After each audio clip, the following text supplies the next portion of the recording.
when we say fashion and identity, a kid, what the general purpose that he is really following is he's trying to build an identity of himself and who they are as a person, trying to, fit into the world and all of this.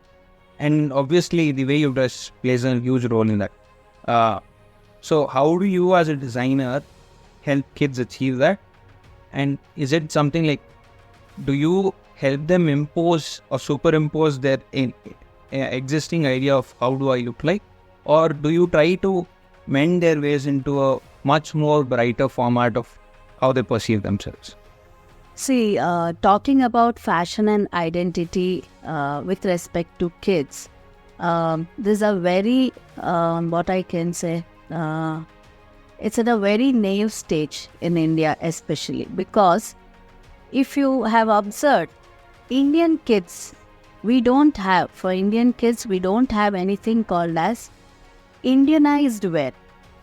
So you get into a mall or any retail store and ask for casual wear for kids. So what do you get to see there? Frocks, skirts, tops, pants, shorts, t-shirts. All these basic stuff. Or you want something for a special occasion, then you go in for a gown. So this is what it is. Now the whole question is, all these things, whatever I listed now, where are their roots? The roots from where they are coming from.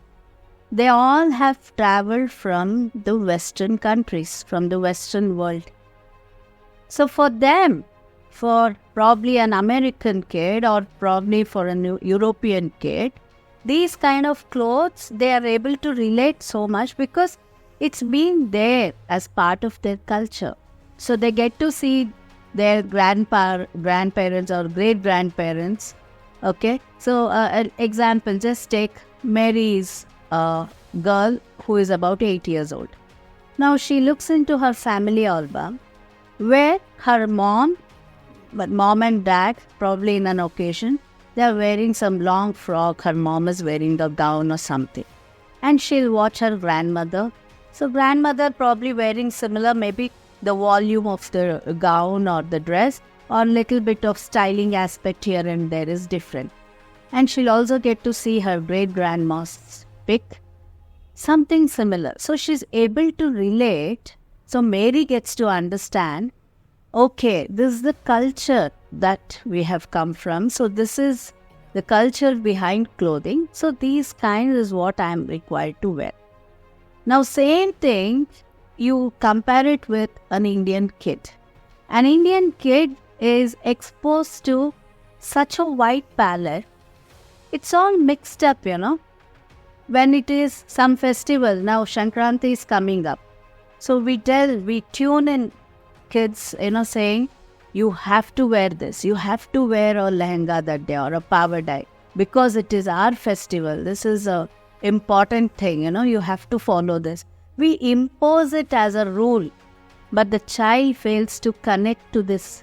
Though it is our own culture, a child will not be able to appreciate our own clothing culture. The reason is, a child will not be seeing her mom wearing denim or a tee, or her grandmother at least in a skirt and a top or a frock, because it's not been in our culture. But what we are promoting to our kids, later, at a later stage, when the same child steps into its adulthood, where she wants to wear short skirts, minis, revealing necklines and all that stuff, we are the ones who crib, we are the ones who complain, we are the ones who cry upon that.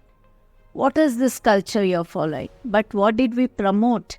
What is the seed that we have put in?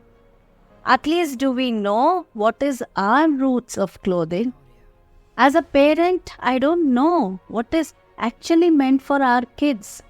Traditionally, in Indian culture, let us not, consider the zones.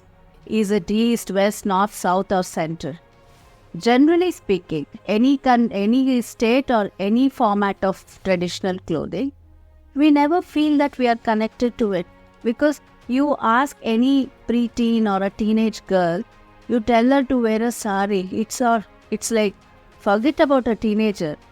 A woman, 35-year-old woman, has to take up a course in sari draping because it's going to be some occasion at home, or probably she wants to get married. Now this is the culture. So where are we actually going? So speaking about fashion and identity with respect to Indian kids, it's all messed up. We need to really work on this and sort it out.